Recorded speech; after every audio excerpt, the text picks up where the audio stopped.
Welcome to learn together. मैं हूं संजना और हम लोग देख रहे हैं क्लास 6 का ज्योग्राफी, जिसमें चैप्टर नंबर 1 सौर मंडल में पृथ्वी को हम लोग देखेंगे। तो यहाँ पर आइए देखते हैं इसमें कि इनमें किन बातों को क्या कह रहा है। तो यहाँ पर जैसे कि बातें की जा रही है कि सौर मंडल में हम लोग अगर आसमान की तरफ देखा जाए तो सूर्यास्त के बाद आकाश को देखना कितना अच्छा लगता है।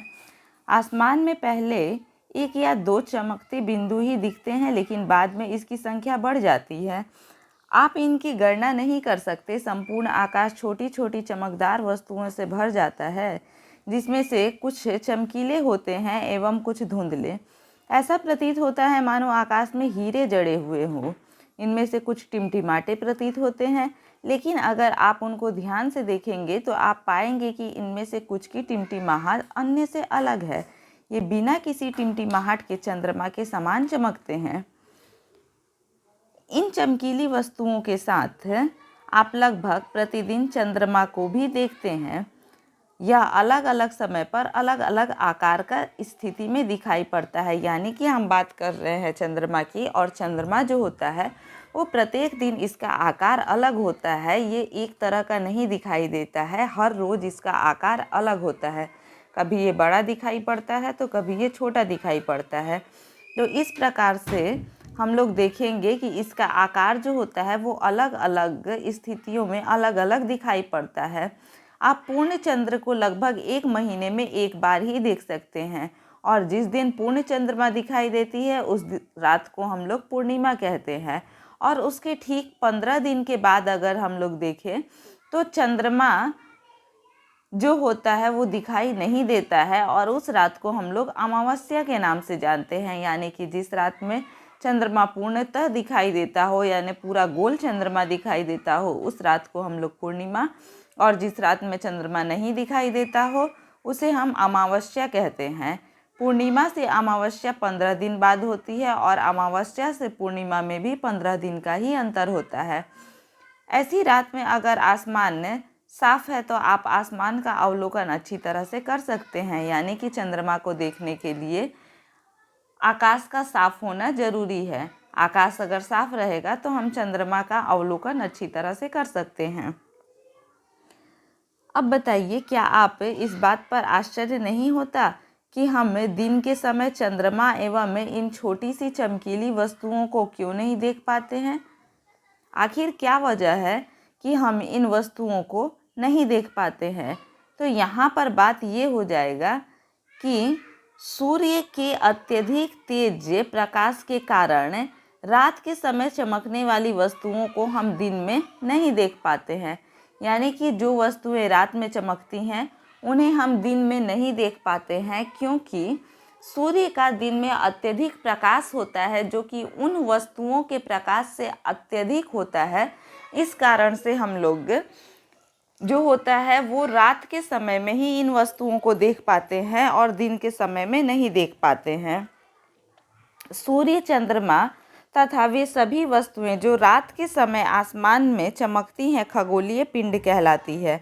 यानी कि कहने का तात्पर्य ये हुआ कि रात के समय में जो भी चमकती हैं, या फिर दिन में सूर्य को ले लिया जाए तो ये सभी जो भी आसमान में चीज़ें हम लोग देखते हैं इसे हम खगोलीय पिंड कहते हैं।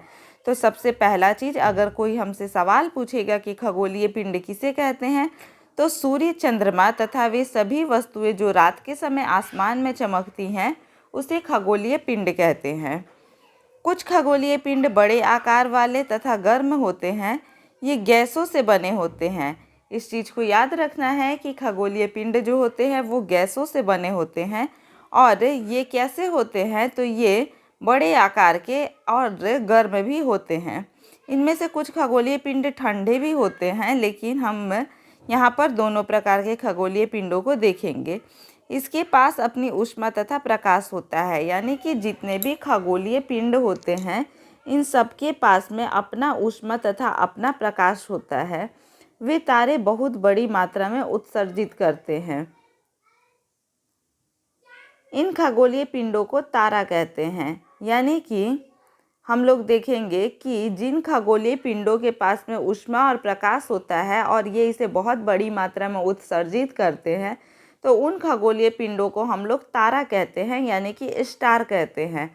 सूर्य भी एक प्रकार का तारा ही है। सूर्य भी क्या है? एक प्रकार का तारा है। इस कारण से इसे कभी कभी तारा ग्रह के नाम से भी जाना जाता है।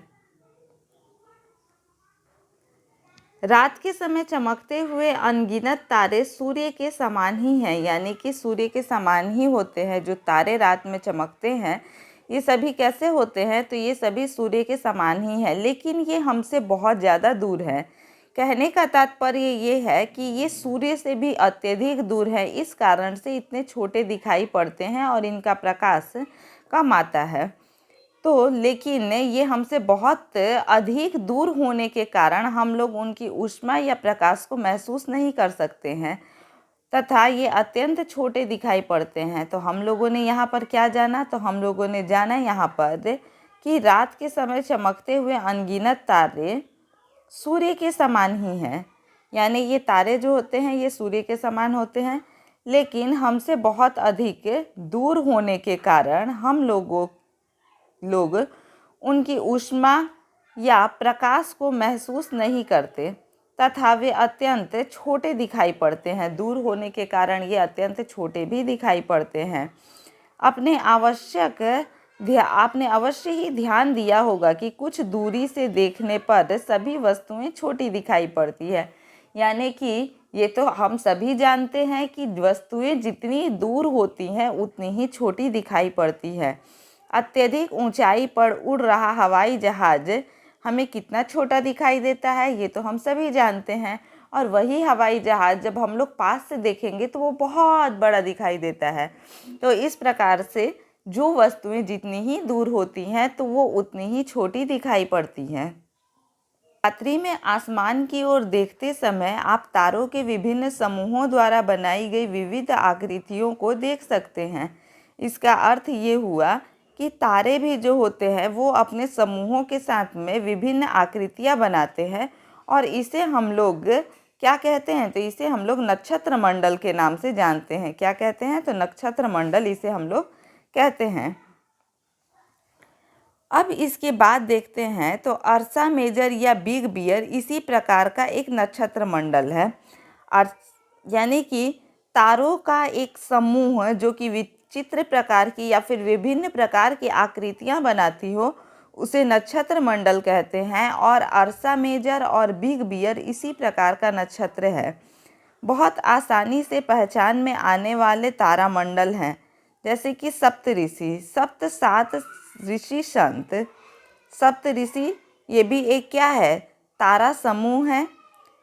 तो यह तारों का समूह है जो कि नक्षत्र अर्सा मेजर का भाग है। हम लोग देखेंगे कि हम लोग क्या जाने कि नक्षत्र मंडल है अर्सा मेजर और बिग बियर। तो अर्सा मेजर नक्षत्र मंडल में तारों का एक समूह है जिसे हम लोग सप्तऋषि के नाम से भी जानते हैं। और ये सप्तऋषि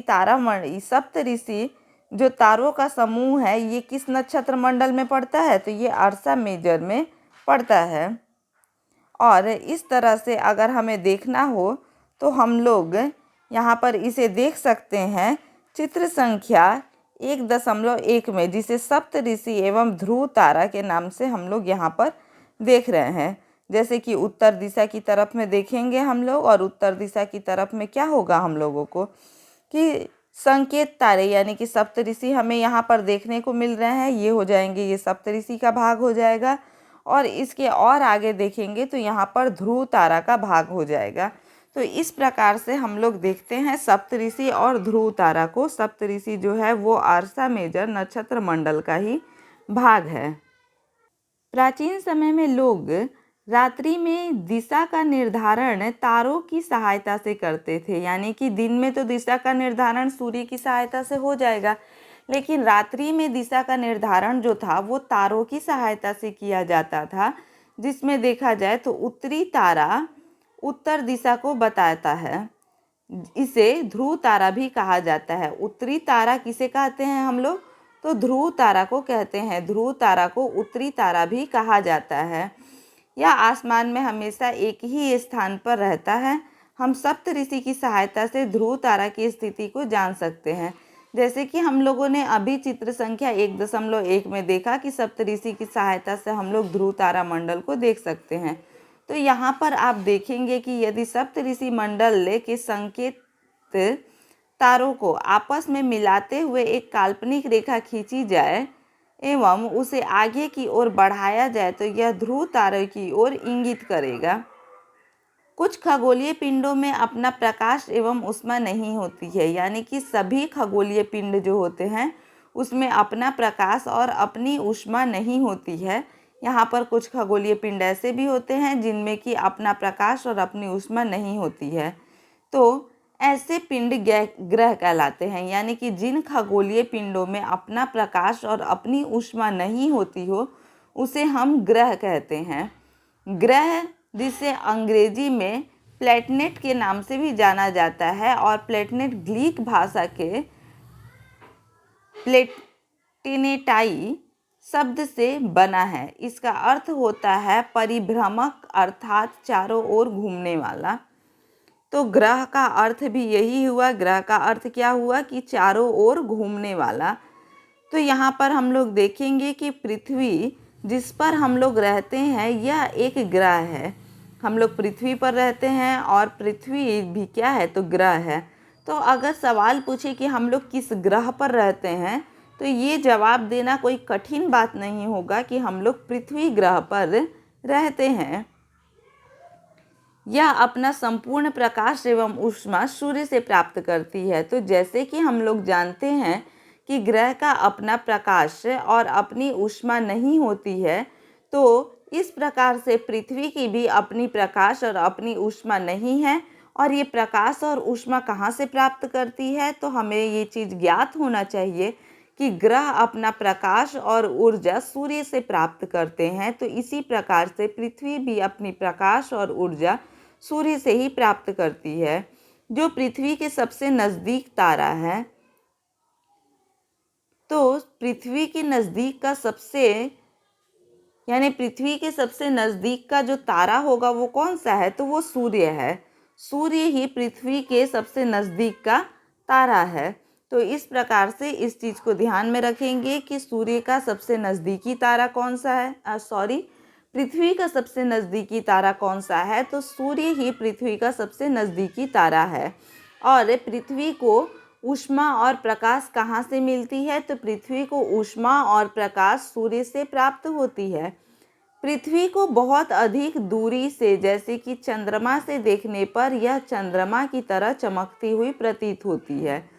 यानी कि हम लोग पृथ्वी पर से और चंद्रमा को देखते हैं तो जिस प्रकार से चंद्रमा चमकता है उसी प्रकार से जब हम चंद्रमा पर जाएंगे तो पृथ्वी को देखने पर भी पृथ्वी भी इसी प्रकार से चमकती हुई प्रतीत होती है।